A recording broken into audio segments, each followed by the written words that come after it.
A millionaire heard knocking coming from the trunk of his car in the empty parking lot. When he opened it, he found a homeless girl hiding inside, whispering desperately, "Don't make a sound, they'll hear us." He thought it was madness, but when she explained the reason, his heart stopped. The silence was a heavy shroud in the underground parking garage of the Sterling Tower. For Arthur, a man accustomed to the incessant noise of success, the emptiness was both a relief and a source of anxiety. It was almost 10 p.m., an hour when only the most dedicated or the most solitary still inhabited the skyscraper of glass and steel. He was a bit of both. The echo of his Italian leather shoes on the polished concrete was the only sound accompanying him, a lonely rhythm amidst rows of empty spaces. Paranoia, an unwelcome companion in recent weeks, made the hairs on his neck stand up. The veiled threats arriving in anonymous emails had settled in his mind like a shadow, turning every dark corner into a potential hiding place for an unseen enemy. He adjusted his tie, an automatic gesture to reassert the control he felt he was losing. His car, a gleaming black sedan, awaited him on the second sublevel, a sanctuary of luxury and security. As he walked down the ramp, the air grew colder, denser. The fluorescent lights hummed, casting a pale, sickly glow on the concrete floor. Arthur squeezed the key fob in his pocket, the cool metal against his fingers. He just wanted to get home, lock the door, and shut out the world he had built, a world that now seemed to want to turn against him. That's when he heard it, a faint sound, almost imperceptible. He stopped, his heart giving a painful lurch in his chest. Was it his imagination? He waited, motionless, holding his breath. Tap, tap, tap. It wasn't his imagination. It came from the direction of his car. It was a rhythmic, deliberate sound, muffled by the car's body. His blood ran cold. The first image that came to mind was an animal, maybe a stray cat that had hidden in the engine for warmth. But the sound was coming from the back, from the trunk. His instincts, honed by weeks of fear, screamed danger. Could it be a trap, a device? His body tense, he approached slowly, his eyes scanning the shadows between the concrete columns. The garage was deserted. Only the car of one of the cleaners, a woman who always gave him a tired good night, was parked on the level above. He circled the vehicle, his heart hammering against his ribs. The tapping stopped. The silence that followed was even more terrifying. He hesitated for a long moment, his hand hovering over the trunk release button. What if it was the worst? What if, by opening it, he sealed his fate? But the uncertainty was an even greater torture. With a quick, decisive move, he pressed the button. The trunk lid opened with a soft click and a hydraulic hiss. Arthur took a step back, his body braced for whatever was inside, but nothing jumped out. Nothing exploded. What he saw left him breathless, paralyzed by a mixture of shock and confusion that halted all his thoughts. Curled up between a first aid kit and his gym bag was a little girl. She couldn't have been more than 6, with tangled dark hair and a face smudged with soot. She wore a flimsy, faded dress, completely inadequate for the night's chill. But what held him captive were her eyes, large, dark, and filled with a fear so deep it seemed too ancient for a child. He recognized her. She was the little girl he sometimes saw near the stoplight a few blocks away, the one to whom he would discreetly give a $20 bill or a snack when their eyes met. A flood of questions washed over him. How did she get in there? Why? Before he could form a single word, the girl raised a small, trembling hand and brought her index finger to her lips, a universal gesture for silence. Her eyes widened, filled with a desperate urgency. And then, in a whisper that was barely a breath of air, she said, "Don't make a sound. They might hear us." The word "they" hung in the cold garage air, heavy with a weight Arthur felt in the pit of his stomach. For an instant, the world seemed to shrink, focusing only on the frightened face of this child in his trunk. "Who's they?" he whispered back, his voice hoarse, almost inaudible. He instinctively lowered the trunk lid, leaving just a crack so they could talk without being seen, a gesture that transformed him from a potential victim into the accomplice of a terrifying secret. The girl, whom he now saw in the dim light, had the wisdom of fear in her eyes. "The bad men," she murmured, her lips barely moving. "I saw them down by the ground floor exit, two dark SUVs parked in the shadows. They were waiting." Arthur's paranoia, which until then had been a whispering voice in his mind, was now screaming. The anonymous threats, the feeling of being watched, it all clicked into place with horrifying clarity. But how could this little girl know? "How do you know they were waiting for me?" he asked, trying to keep his voice calm so as not to frighten her further. "I heard them," she answered, her voice trembling. "They talked about the man in the big car who always leaves last. That's you, right? You always give me some cash."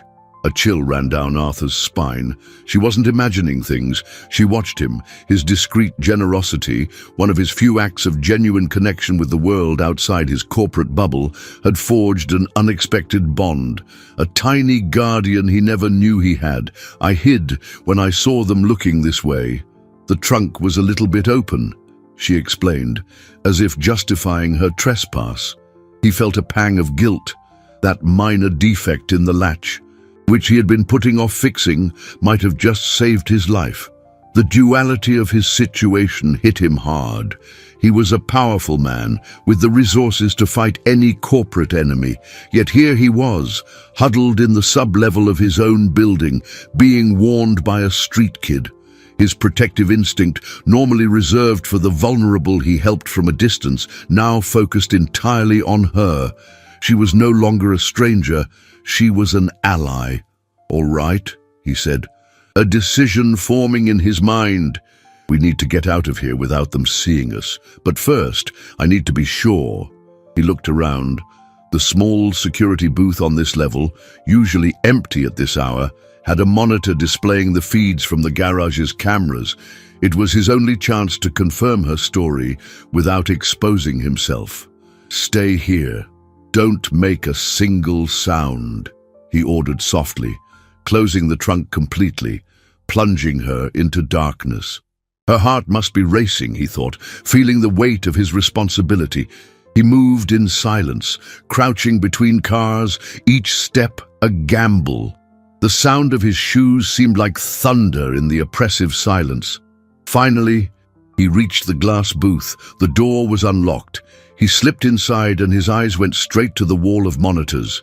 His hope for an answer shattered in an instant, replaced by an icy dread. The screens were all blue, each displaying the same message in stark white letters: "No signal." It wasn't a technical glitch. Every camera, from every angle, on both levels, had been cut. Someone didn't want any witnesses to what was about to happen. The girl wasn't exaggerating. They weren't just waiting. They had prepared the ground, and he had just walked into their trap. Arthur returned to the car with the quick, silent steps of a predator, though he felt like prey. His pale face and clenched jaw were the only evidence of the storm of dread building inside him. The girl, now a silent ally in her metal refuge, was his priority. He opened the trunk again, this time with a contained urgency. Her eyes met his in the gloom, questioning and full of an intelligence that belied her young age. "You were right," he said, his voice low and tense. "The cameras are out, all of them. Someone planned this very carefully." He saw a tremor run through her small body, but she didn't cry. She just nodded, as if the confirmation of her worst fears was somehow a relief. She wasn't crazy. The danger was real. "What's your name?"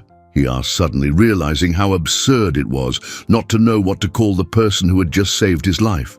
"Lena," she whispered, the name sounding fragile in the heavy air. "Lena," he repeated, "my name is Arthur, and I'm going to get us out of here, I promise." He helped her out of the trunk, and her bare, dirty feet touched the cold concrete floor without a sound. She was as small and light as a bird, but there was a strength in her grip, when her little hand found his. For a child who lived on the streets, survival instinct was second nature. For Arthur, a man who orchestrated million-dollar deals from a glass tower, that instinct was reawakening in a brutal, primitive way. The initial plan was simple: ditch the car and leave on foot. Using the vehicle would be like announcing their position. They needed to go up, back into the building, find a working phone or an alternate exit on the upper floors. The most obvious route was the elevators. "Come on," he said, pulling her gently, "to the elevators. They won't be expecting us upstairs." They moved through the shadows, an unlikely pair fleeing an invisible threat. The garage, once just a functional space, now felt like a labyrinth of columns and darkness, where every sound echoed menacingly. The hum of the lights seemed to mock them. They reached the elevator bay, a small, brightly lit marble niche. Arthur jabbed the call button, his finger pressing hard on the plastic. Nothing, no light came on, no sound of an approaching car. He pressed it again and again. The silence was the only answer. Panic began to rise in his throat like bitter bile. He ran to the service panel next to the doors, prying open the small metal door. The wires were intact, but the main breaker had been switched off. It wasn't a power outage, it was a deliberate, precise cut. Someone had isolated the sublevels. Okay, he muttered, more to himself than to Lena. "We have the stairs." He grabbed her hand again, her small, cold palm in his, and led her to the heavy, red metal door in the corner of the garage. The word "exit" painted in bold white letters. It was the emergency stairwell, a guaranteed path to safety, built to withstand fire and chaos. It was the fail-safe. Arthur pushed the horizontal panic bar with the confidence of someone who knew safety protocols.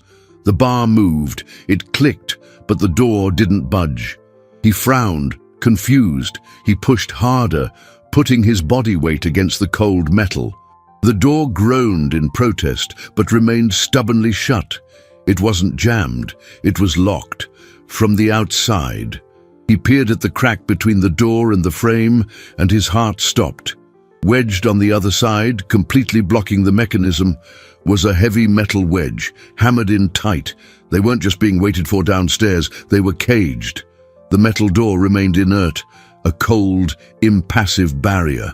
For a moment, Arthur felt a wave of impotent fury. He wanted to punch the steel, to scream into the void, but the sound of his own heartbeat in his ears held him back. He looked down at Lena. Her eyes were fixed on the metal wedge that trapped them, understanding the gravity of the situation with a clarity no child should possess. Seeing her fear mirror his own, Arthur's anger transformed into an icy determination. Panic was a luxury he couldn't afford. He was the adult. He was the protector. He needed to project a calm he was far from feeling. "Don't worry," he said, his voice sounding surprisingly steady. "There are other ways. This is a big building." He led her away from the door, putting himself between her and the final proof that they were cornered. He retreated to the center of the corridor, his mind working furiously, discarding options with the speed of a supercomputer. Leaving through the vehicle ramp was suicide. Elevators, dead. Emergency stairs, blocked. What was left? Ventilation ducts, too big for him. Maybe not for her, but the risk was immense. He wouldn't put her in that danger. While his logical mind searched for an engineering solution, his heart wrestled with a darker question. Who? Who hated him enough to plan something with such diabolical precision? Disabling cameras, sabotaging elevators, blocking exits. This required inside knowledge. Someone who knew his routine, his habits, the building's layout. "They knew I'd be alone," he muttered, the thought escaping aloud. "They knew I'd be the last one to leave." It was then that Lena's small voice cut through the silence. "They knew you were working on the Helios initiative." Arthur froze, turning slowly to face her. The Helios initiative was a top-secret project, known only to his innermost circle of directors. It was the reason he had stayed so late for the past 3 nights. "What did you say?" he asked, crouching to meet her eyes. "I heard one of them on the phone," she explained, the memory sharp in her focused face. "He said, 'Don't worry, he's not leaving until he finishes the Helios paperwork. We've got all the time in the world.'" The revelation hit him like a punch to the gut. The paranoia that had plagued him wasn't baseless, and the enemy wasn't just outside the gates. They were inside. Someone on his team, someone he trusted, had betrayed him, serving up his life and his secrets on a silver platter. The sense of violation was almost worse than the physical fear. He stood up, his mind spinning with the faces of his colleagues, every smile now seeming like a mask. Who was it? Rick, his ambitious VP, Helen, his longtime assistant who knew his every move. Distrust was a poison, and it was already beginning to spread. But there was no time for that now. The priority was survival. He pulled out his cell phone, the last hope for contact with the outside world. As expected, the screen read, "No service." The thick concrete walls of the sublevel acted as a Faraday cage, blocking any signal. They were completely cut off, in absolute silence, left to their own devices. Despair began to creep through his defenses. They were trapped in a concrete tomb, waiting for the monsters outside to decide to come in. Just when the darkness seemed absolute, Lena's hand squeezed his tighter. "I think I know another way," she whispered, her eyes shining in the gloom. "A way nobody uses, but it's really dark, and it stinks." Lena's words were like a lighthouse in a dense fog of despair. Arthur stared at her, a mix of skepticism and hope warring within him. "What way?" he asked, his voice laced with an urgency he could barely conceal. She pointed to a distant, dark corner of the garage, an area he normally ignored, where the fluorescent lights seemed to have given up fighting the shadows. It was where the maintenance staff stored their equipment and where the large industrial dumpsters were kept before being hauled away. "Back there," she said, "there's a little metal door. It looks like a closet, but it's not. It goes to the tunnels." The word tunnels sent a shiver down Arthur's spine. He knew the building's basic layout, but the subterranean service systems were another world, a maze of pipes and wires he'd never had reason to explore. "How do you know about this?" he asked, genuinely curious. This slip of a girl who barely reached his waist seemed to have a secret map of the city etched in her mind. "Sometimes, when it rains really hard, I hide in here," she confessed in a low voice, as if revealing a transgression. "One day I saw Manny, the old janitor, coming out of there. He told me it's a shortcut to the boiler room in the next building." Manny, an elderly man who had worked in the building for over 30 years before retiring last year, a loyal, invisible employee who knew every crack and secret of this concrete giant, and Lena, in her silent explorations, had become the heir to that knowledge. It was a chance, a dangerous, uncertain chance, but it was the only one they had. They moved toward the dark corner, the blackness growing thicker with every step. The smell Lena had mentioned grew stronger, a damp odor of dust, oil, and something faintly sour. Arthur used his phone's flashlight to light the way, the beam cutting through the gloom to reveal a tangle of buckets, old brooms, and stacked cardboard boxes. And there, almost completely obscured by a dusty tarp, was the door. It was small, made of rusted metal with no handle, just a small recessed pull. It looked like it hadn't been opened in years. Arthur felt a surge of gratitude for this child. Without her, he would have died here, just yards from an escape route he never would have known existed. He pulled the handle. The door protested with a sharp groan that echoed through the silent garage. They both froze, listening. No sound, no movement. They were alone, for now. Arthur pulled the door open a little wider, revealing pitch-black darkness and a puff of cold, musty air. "Are you sure about this, Lena?" he asked, staring into the dark abyss. She just nodded, her large eyes reflecting the light of his phone. Her courage shamed and inspired him. He took a deep breath. "All right," Stay right behind me. Hold onto my jacket and don't let go no matter what." He entered first, his body stooped, the phone's light sweeping across damp brick walls and a packed dirt floor. It was a maintenance tunnel, low and narrow, with thick pipes running along the ceiling and walls. The air was heavy and hard to breathe. They moved forward slowly, the only sound the scuff of their feet on the uneven ground and the distant drip of water. The beam of light danced ahead, creating monstrous shadows that leapt on the walls. Lena's hand was clamped onto his suit jacket with surprising strength. She didn't complain about the dark, the smell, or the cold. She just followed, a silent, trusting presence at his back. After what felt like hours but was likely only minutes, the tunnel opened into a small junction with 3 possible paths. Arthur stopped, uncertainty paralyzing him. Which one to take? A wrong choice could lead them to a dead end or, worse, back where they started. He turned to Lena, hoping for some sign of recognition, but she was staring at the ground, her face pale, her eyes wide with fear. He followed her gaze. On the dusty floor, partially scuffed but unmistakable in the phone's light, were footprints, fresh ones, and they weren't theirs. The beam from Arthur's phone trembled, dust motes dancing in the air like tiny ghosts over the footprints. They weren't Lena's small, bare tracks, nor the imprints of his expensive shoes. They were the thick, grooved soles of work boots, fresh enough that the edges were still sharp in the damp earth. Someone had been here recently.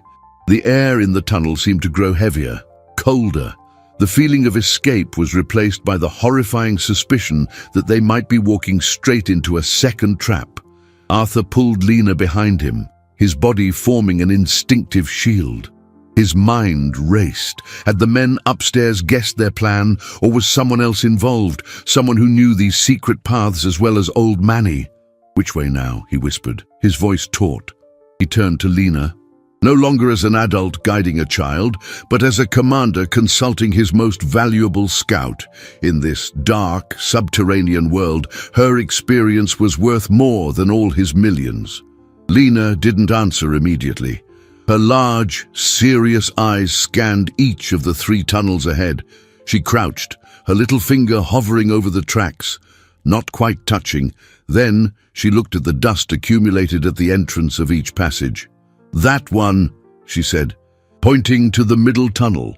"The spider webs are whole at the entrance of the other 2, but on this one, they're broken, and the footprints go that way." Arthur hesitated. Following the footprints seemed like madness. "But doesn't that mean they're waiting for us up ahead?" he argued, his logic fighting her instinct. "It means they already passed through," she corrected him softly. "And they didn't come back. If they were waiting, they would have covered their tracks." The wisdom in that simple observation silenced him. She was right. These weren't subtle men. They were thugs.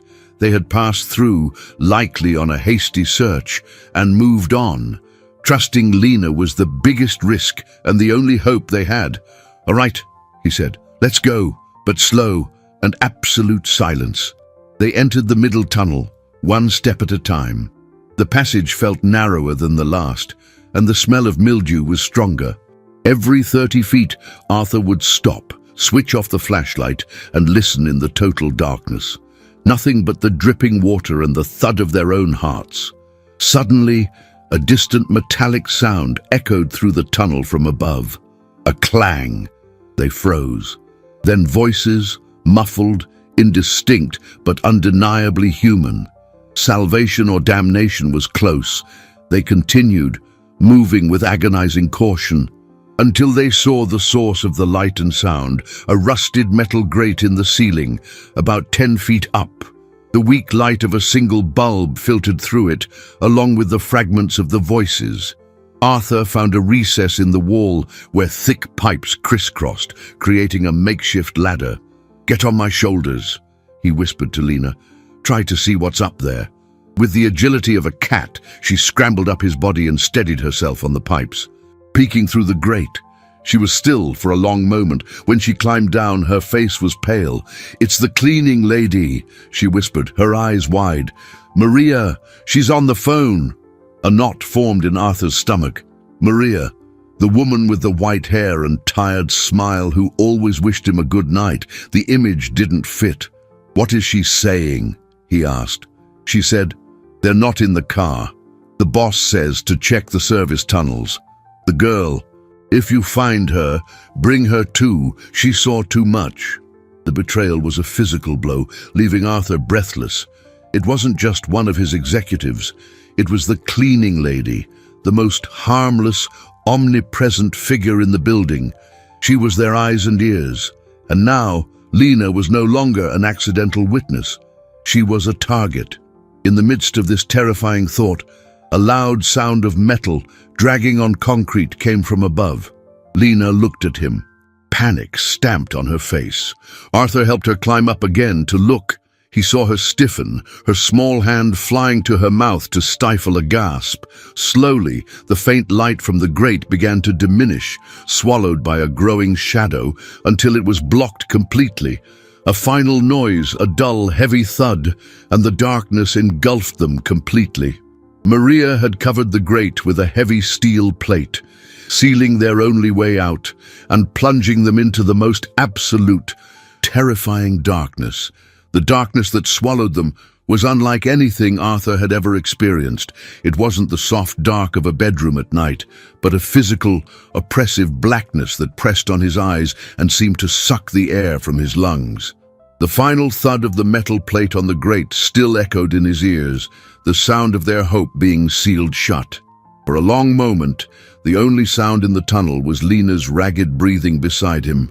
Panic, cold and sticky, threatened to overwhelm him, but the sound of the girl's fear anchored him to reality. He reached out in the blackness, his hand finding her small, trembling shoulder. "It's okay," he lied, his voice sounding hollow in the profound silence. "We're okay." He had to believe it, even if every instinct screamed otherwise. The revelation about Maria had destabilized him. The gentle-looking woman he greeted every day was a key player in the conspiracy. How many times had she watched him, noting his hours, cleaning his office while her eyes scanned documents on his desk? The betrayal was so deep, so unexpected, it shook the very foundation of his perception of the world. The enemy didn't have one face. It had many, some of them disguised in tired smiles and servile gestures. They were trapped, with hunters who knew the terrain closing in. To stay put was to wait for the end. To go back was impossible. The only option was to move forward, into the dark unknown of the tunnel.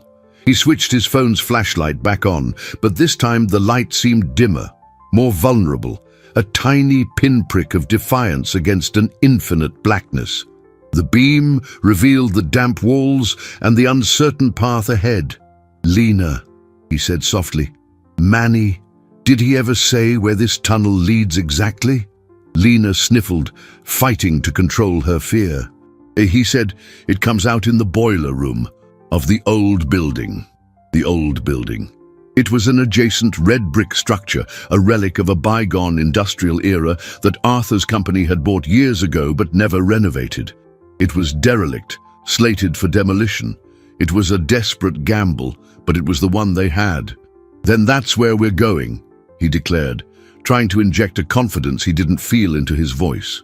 They walked for what felt like an eternity, the monotony of the tunnel fraying their nerves. The path began to slope upwards, and the air grew slightly drier. Arthur felt the muscles in his back tense, expecting at any moment to hear the sound of footsteps approaching from behind. Suddenly, the tunnel ended abruptly at a brick wall, a dead end. The hope he had tried to nurture withered instantly. He ran his hands over the wall, desperate, searching for anything, a crack, a lever. Nothing, just cold, solid brick. They had made the wrong choice. They were trapped. Lena began to sob quietly beside him, the small, desolate sound echoing in the chamber of his failure. Arthur leaned against the wall, exhaustion and despair finally hitting him. He had failed. He had failed her. As his mind drowned in self-recrimination, his shoulder pressed against a particular section of the wall. He felt something, a slight give, almost imperceptible. He pushed away and pressed the same spot with his hands. One of the bricks moved inward. His heart leaped. He pressed the surrounding bricks. One by one, he found others that were loose. It wasn't a dead end. It was a hidden passage. With renewed adrenaline, he worked quickly, pulling out the loose bricks, creating a dark opening. His phone's light revealed a rusted metal ladder leading up into blackness. They had found it. The boiler room. With Lena on his back, he climbed the precarious ladder. With every rung, the smell of rust and burnt oil grew stronger. The ladder ended at a platform overlooking a cavernous space. And then he saw them. The boiler room was steeped in gloom, lit only by a single safety lamp hanging from the high ceiling, casting long, dancing shadows over the old, silent machinery. But that wasn't what made him freeze, his blood turning to ice. Standing in the center of the room, their backs to him, talking in low voices, were two men. And next to them, on a metal table, was an open laptop.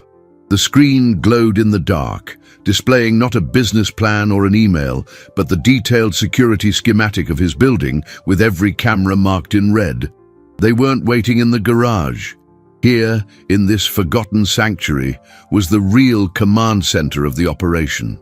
Arthur shrank back into the darkness of the passageway, his heart pounding against his ribs. He held Lena tight, putting a finger to her lips, though he knew she wouldn't make a sound. Her instincts were sharper than his. The scene in the boiler room was a waking nightmare. These men weren't mere thugs. They were the brains, or at least the lieutenants, of the operation. The laptop with the security blueprints confirmed the depth of the infiltration. His paranoia wasn't paranoia. It was a horrifyingly accurate premonition. He crouched on the platform, using the darkness as cover, and strained to hear their conversation. The voices were low, but the echo in the cavernous room carried fragments to him. "He still hasn't come out. Maria confirmed the car is there," said one of the voices, rough and impatient. "But she lost them in the tunnels. The girl must have led him in there." The mention of Lena made Arthur's blood boil. She wasn't collateral damage. She was part of their plan now. A loose end they needed to eliminate. Arthur's protective determination solidified into a cold, calculated rage. "The boss is losing patience," said the second voice, calmer, more sinister. "He wants the servers accessed by dawn. If Andrade doesn't cooperate, we move to Plan B." Plan B. The phrase hung in the air, ripe with terrifying possibilities. What could be worse than the ambush they had already laid? Arthur needed more information. Who was the boss? What was on the servers that was so important? His mind, trained to analyze business risks and strategies, began to work on a new kind of problem. He wasn't an action hero, but he was smart. He needed to use his brain, not his brawn. He glanced around the dark platform. There were old metal pipes leaning against the wall, rusted tools left behind, improvised weapons perhaps, but against two men who were likely armed, it would be suicide. He needed a distraction, something to separate them, to give him a window of opportunity to escape unseen. Lena tugged on the sleeve of his jacket. When he looked down, she was pointing at something he hadn't noticed.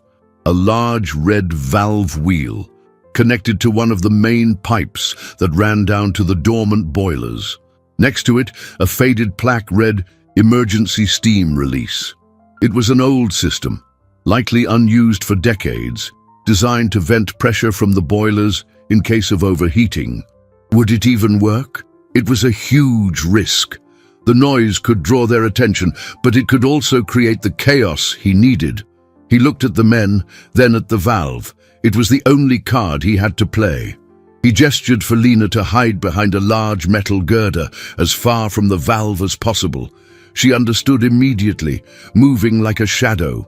Arthur approached the red wheel. It was caked in rust and grime. He gripped it with both hands, planting his feet firmly on the platform. He pulled. The wheel didn't budge. It felt welded shut by time. He grunted, adrenaline flooding his system, putting all of his strength into the motion. The muscles in his arms and back screamed in protest. The wheel groaned, a high-pitched metallic shriek that sounded like a gunshot in the silence. Down below, the two men spun around, looking up into the darkness where he stood.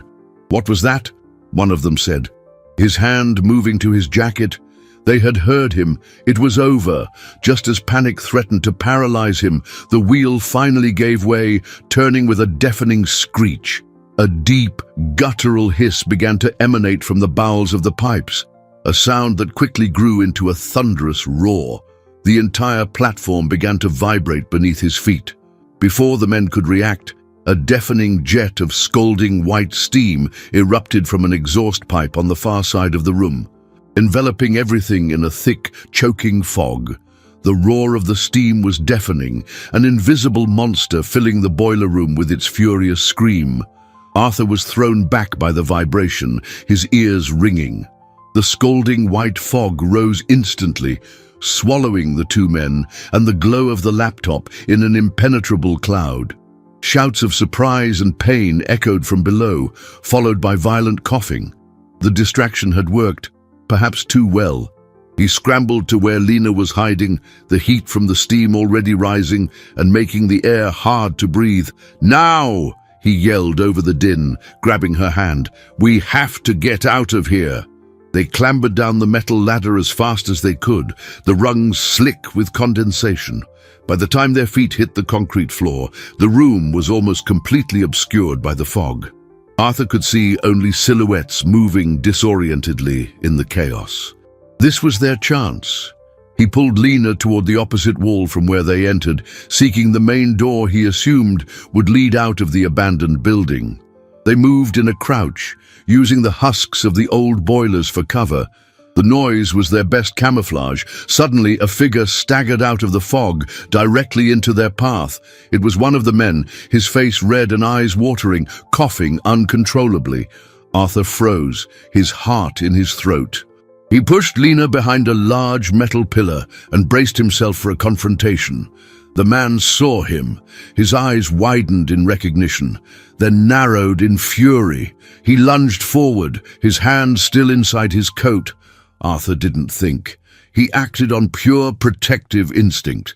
He snatched a piece of rusted metal pipe from the floor and swung it with all his might, not at the man, but at a sparking, ancient electrical panel on the wall beside him.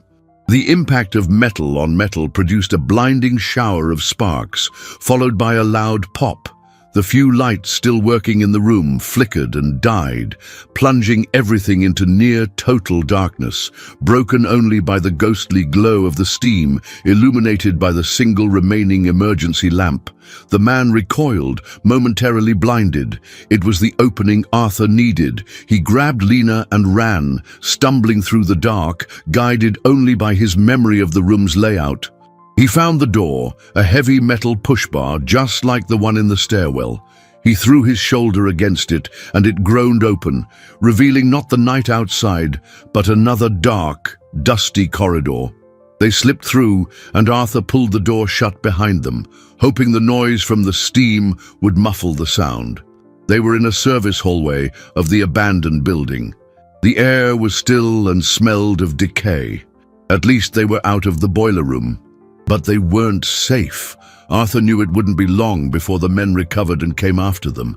He needed to find a way out, to the street, to the light, to safety. As he tried to decide which way to go in the dark corridor, Lena pulled his hand with renewed urgency. She wasn't looking ahead or behind, but down. In her other hand, which he hadn't noticed was clutching something, was a small object, a flash drive. She had snatched it from the table next to the laptop in the brief instant they passed it in the fog. Her large, serious eyes met his in the gloom, and she whispered, "I think this is important." Arthur took the small device, the cool plastic in his trembling hand. He had no way of knowing what was on it, but if it was next to a laptop displaying the secrets of his security system, it couldn't be anything good for his enemies. This little girl, with her quick thinking and silent courage, hadn't just found an escape route. She had stolen the enemy's weapon from right under their noses.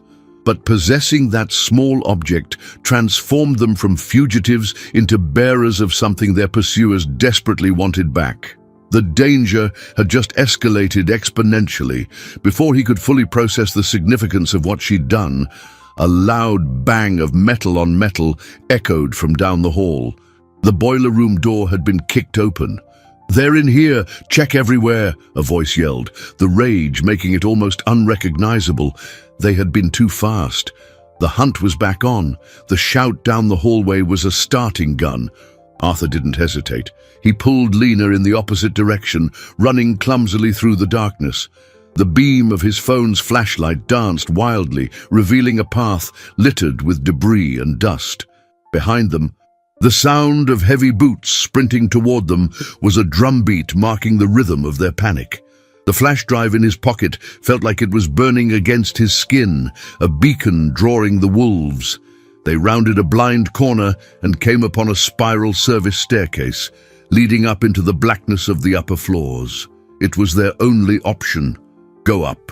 Put as much distance as possible between them and their pursuers. The climb was torture.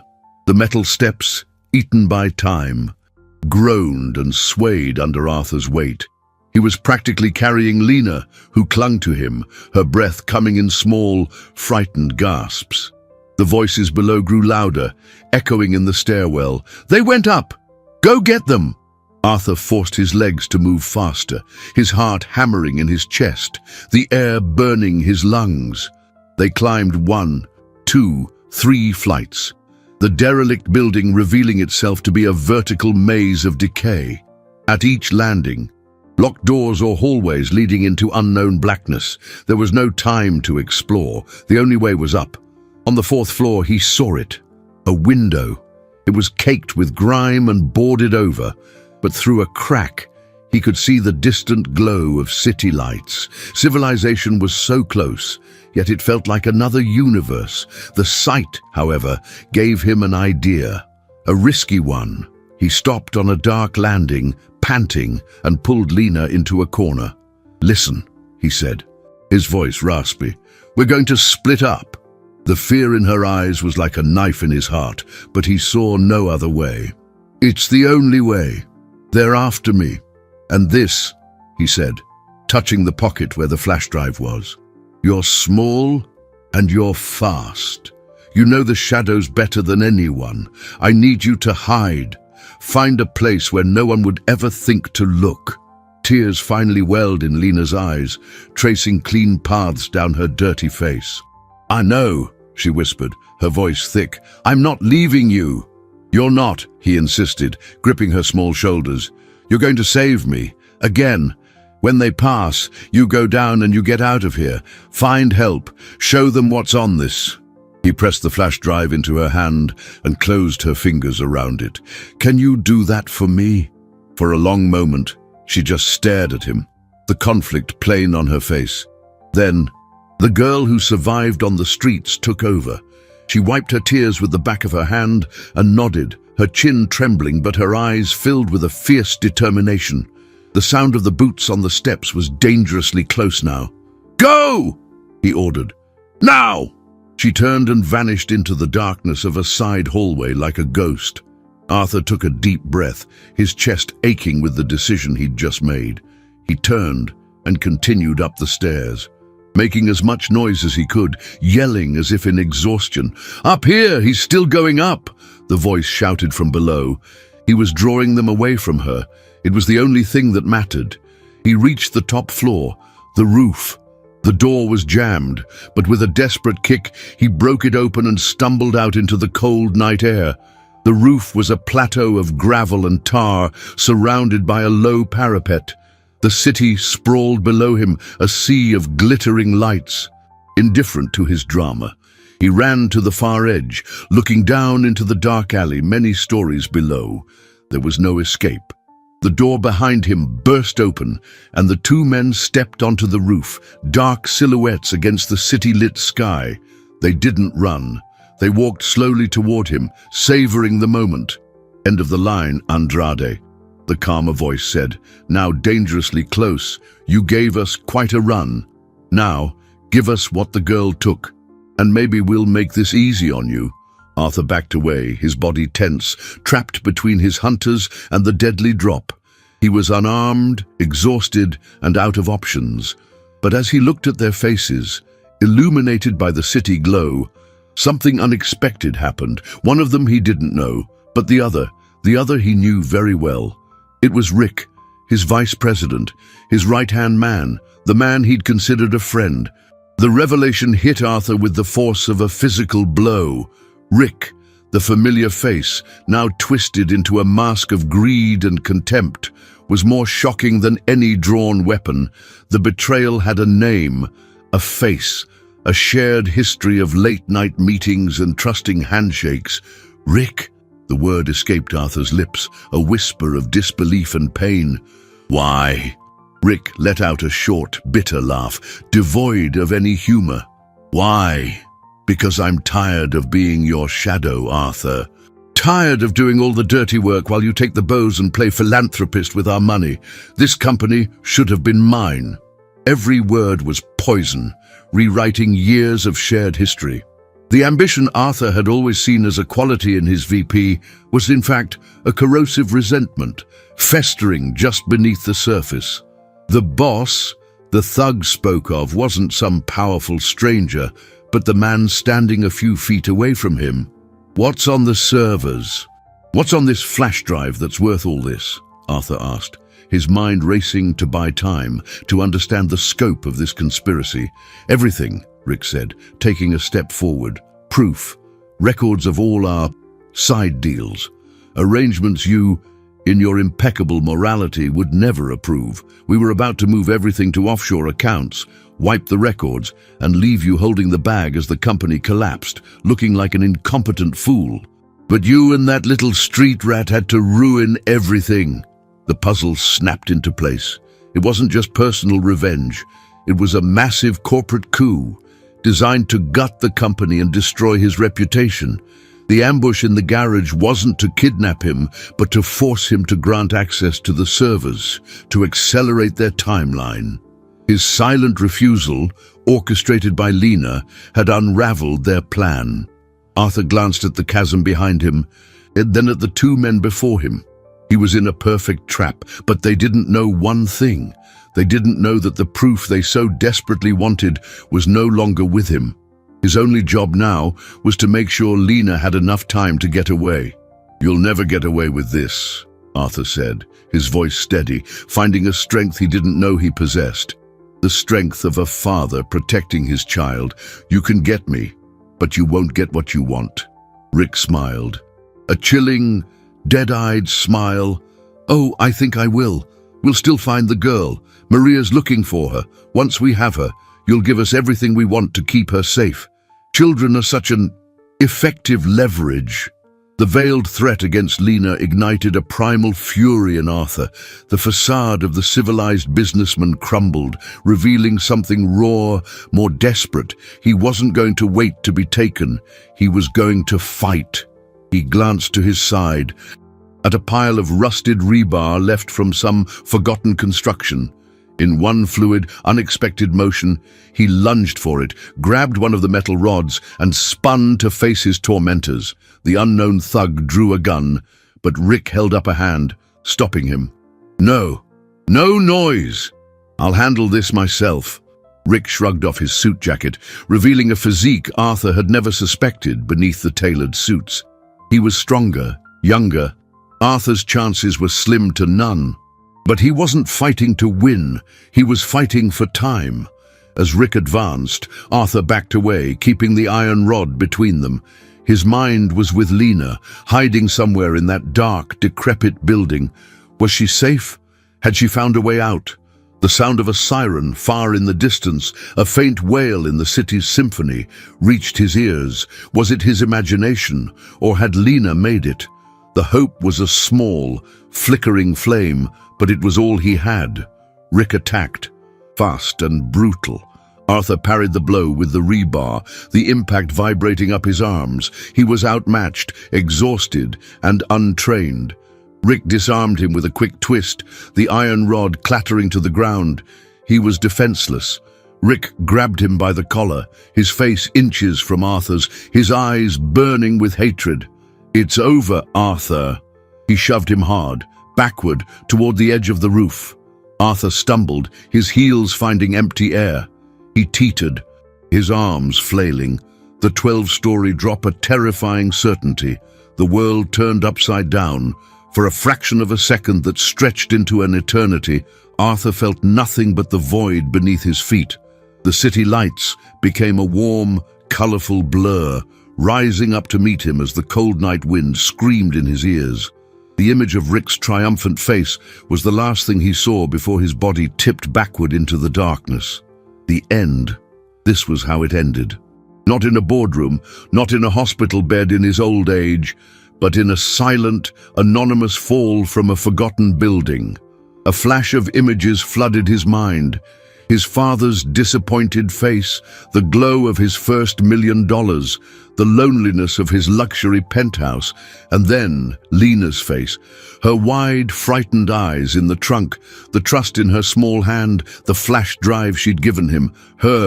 He had left her all alone, survival instinct. A force older and more powerful than any conscious thought exploded through his body. At the last possible moment, his fingers closed around something solid, the rough, cold edge of the concrete parapet. A shock of pain shot through his arms as his full weight yanked him down, his shoulders nearly ripping from their sockets, his fingernails scraped stone, the skin tearing, but he held on. He was dangling, alive. Breath returned to his lungs in a desperate gasp. Above him, Rick's face was a mask of shock and fury. His easy victory had been stolen. "You just don't die, do you?" he snarled, stepping to the edge.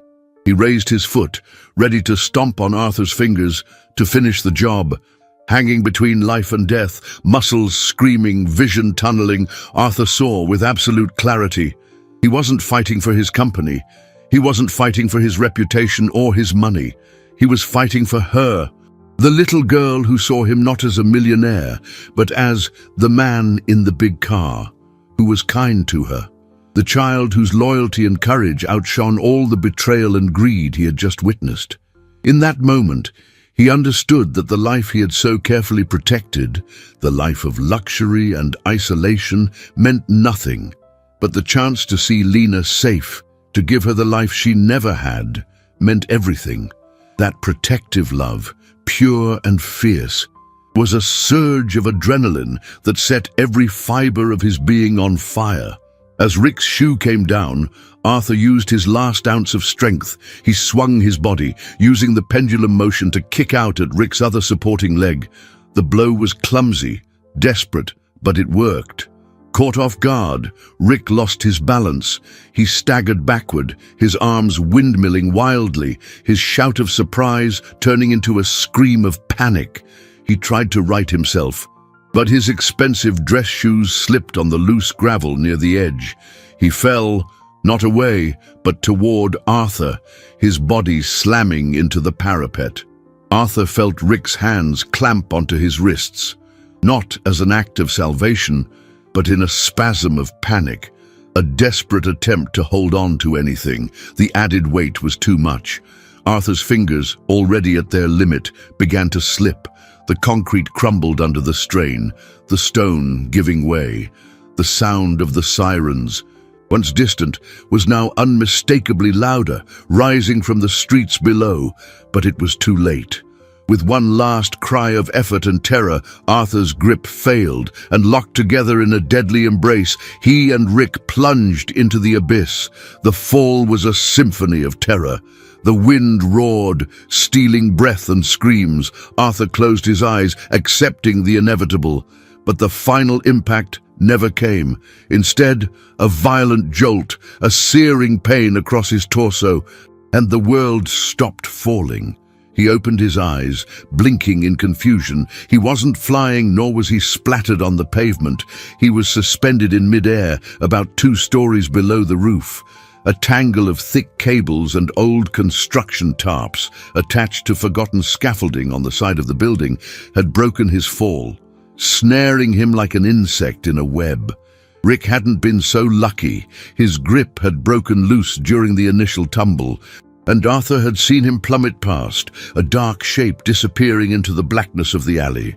He hung there, broken and battered, adrenaline the only thing keeping him conscious.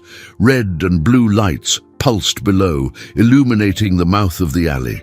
The sirens were deafening now. Help had arrived, and he knew, with a certainty that warmed his heart, despite the cold and the pain, who was responsible.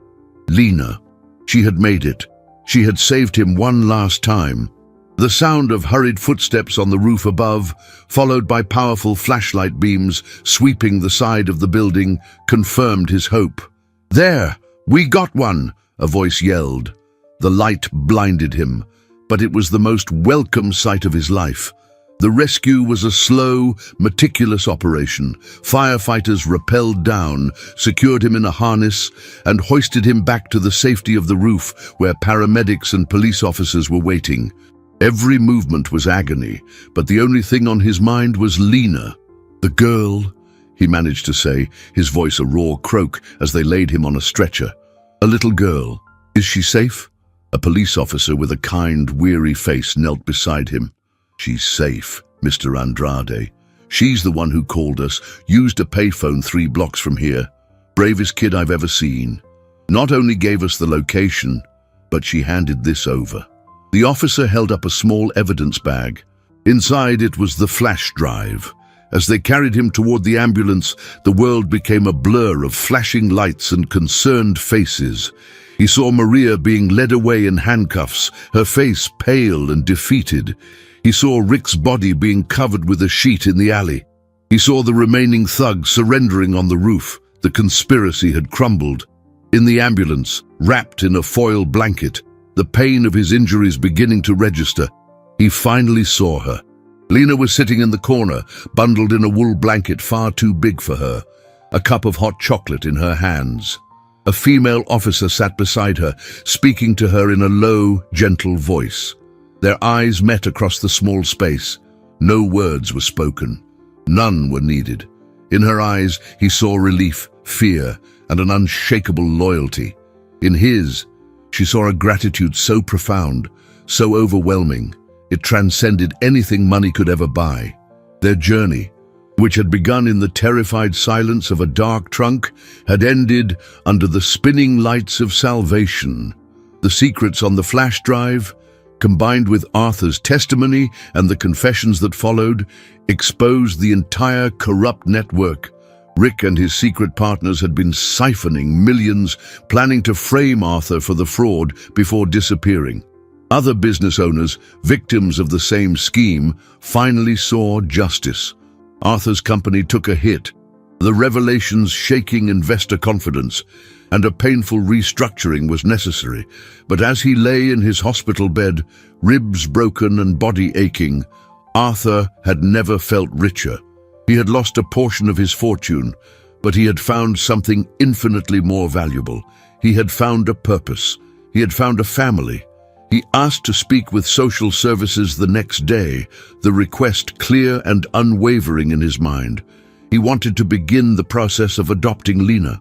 The girl who had hidden in his car to save him was no longer a stranger. She was his daughter.